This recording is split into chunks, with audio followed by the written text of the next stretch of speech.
Bonjour, c'est Josué, coach de vie spécialisé donc dans les blessures de l'âme.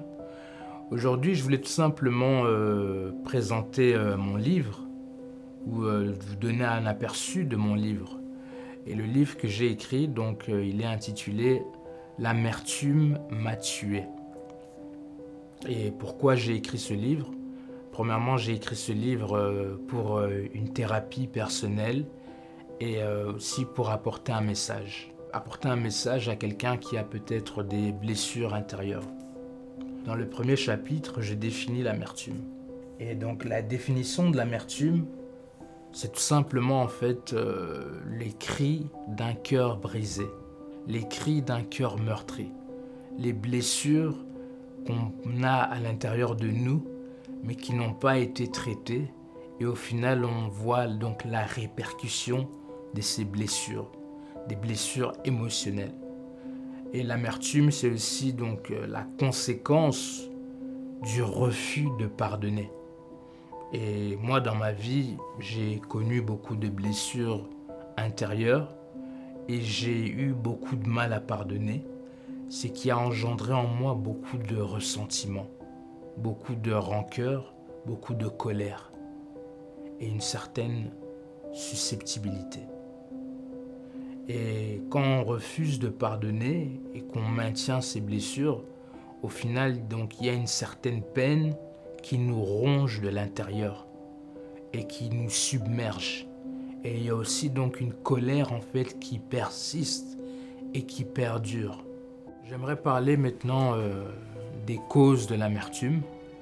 Une des causes que j'ai abordées dans le livre, c'est donc la rancune, donc le refus de pardonner. Pourquoi? Parce que le problème en fait, c'est que lorsqu'on refuse de pardonner, on garde donc rancœur vis-à-vis de la personne qui nous a offensés. Et lorsqu'on garde rancœur vis-à-vis de cette personne, le problème en fait, c'est que cette blessure s'intensifie. Cette blessure est prolongée. Cette blessure devient comme perpétuelle. Pourquoi? Parce qu'elle dure. Pourquoi? Parce qu'elle continue. La rancune, c'est donc une des causes majeures de l'amertume. Et lorsqu'on ne parvient pas à pardonner, en fait, on s'emprisonne dans un état de faiblesse émotionnelle, ce qui engendre justement l'amertume, l'aigreur et le ressentiment. Une autre cause de l'amertume, c'est aussi donc les regrets. Pourquoi? Parce que lorsqu'on a des regrets en nous, en fait, ces regrets, ça produit en fait un sentiment d'échec, un sentiment de nostalgie ou encore un sentiment de culpabilité. Et les regrets aussi, en fait, ça nous fait en fait regretter ou ruminer plutôt nos erreurs. Quand tu regrettes, tu ne fais que ressasser le passé. Et tu vis donc des événements, tu revis des événements sur lesquels tu n'as plus aucun contrôle. Et tu vis donc avec une certaine honte, tu regrettes, ou il y a aussi donc des remords. Tu aimerais tellement retourner dans le passé afin de pouvoir peut-être modifier, changer certains événements qui ont été difficiles pour toi, mais c'est impossible, alors tu vis avec le regret. Et le regret ne fait qu'engendrer de l'amertume. Une autre cause que j'aimerais aborder, c'est simplement donc ça peut être l'humiliation. Donc l'humiliation c'est quoi? C'est simplement un sentiment d'infériorité. Par exemple, lorsqu'on a été humilié, on se sent en fait dévalorisé. On perd en fait tout sentiment de dignité. On a l'impression en fait d'être rien, d'avoir été traité comme ayant aucune valeur, comme ayant aucune importance, aucune reconnaissance. Et ça peut maintenant détruire en fait l'estime personnelle et ça produit en nous en fait un sentiment en fait de complexe, des complexes d'infériorité, etc. Et ça produit également aussi donc une certaine peine, une certaine déception. Et cela aussi ne fait qu'engendrer justement de l'amertume. Et une des caractéristiques donc d'une personne amère, c'est que premièrement elle est vulgaire.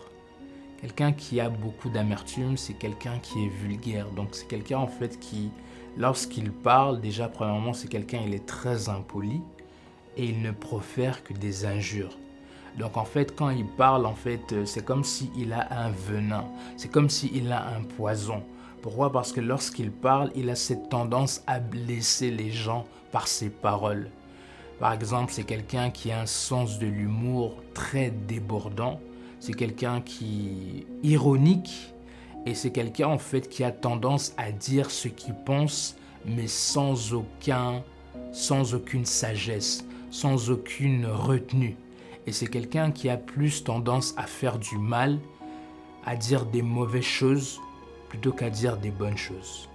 Une deuxième caractéristique de l'amertume, c'est quelqu'un en fait qui est triste. Il est toujours triste. Il repense constamment aux situations difficiles de sa vie. Donc en fait, c'est comme si en lui, il n'y a aucune joie, il n'y a aucune paix. C'est quelqu'un de très mélancolique. C'est quelqu'un qui est comme submergé en fait par la tristesse.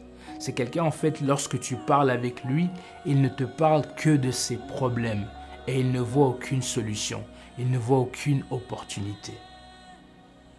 Une troisième caractéristique d'une personne amère, c'est quelqu'un en fait qui est colérique. C'est quelqu'un qui est toujours de mauvaise humeur. C'est quelqu'un qui est nerveux. C'est quelqu'un qui est agressif. C'est quelqu'un qui il est toujours offensif. Et lorsque tu parles avec lui, tu as l'impression qu'il a un problème avec toi. Ou tu as l'impression qu'il se défoule sur toi. Voici une des dernières caractéristiques de l'amertume. À présent, j'aimerais parler donc de deux conséquences de l'amertume. Une des premières conséquences que j'ai mis, c'est que l'amertume, en fait, elle nous affecte intérieurement. L'amertume, en fait, comme je dis, c'est une émotion. Et maintenant, lorsqu'on vit avec des mauvaises émotions, ça peut produire, en fait, certaines maladies. Par exemple, il y a des maladies comme le cancer. Le cancer qui peuvent être générés, qui peuvent être causés par l'amertume. Pourquoi? Parce que l'amertume est une mauvaise émotion qui affecte le cœur et qui pollue l'âme. Et lorsque ça pollue l'âme, ça engendre en fait des mauvaises racines, des mauvaises semences, qui par la suite, ça peut produire toutes sortes de maladies. Des maladies cardiaques, des maladies du cœur, des maladies des poumons, des maladies du foie, donc des maladies intérieures. Une autre conséquence de l'amertume, c'est que l'amertume en fait ne fait que perdurer, ou je dirais plutôt éterniser la douleur. Donc ça veut dire quoi? Peut-être quelqu'un t'a fait du mal, mais maintenant toi tu aurais pu guérir de cette douleur, mais maintenant comme tu gardes en toi de l'amertume, avec cette amertume, tu ne fais que prolonger la douleur. Tu ne fais que étendre cette peine.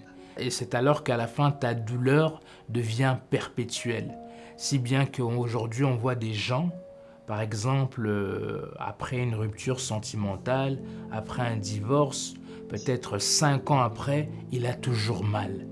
Pourquoi? Parce qu'il sombre dans l'amertume. Alors comme il sombre dans l'amertume, il ne fait que prolonger. Il ne fait que étendre, il ne fait que perdurer sa peine.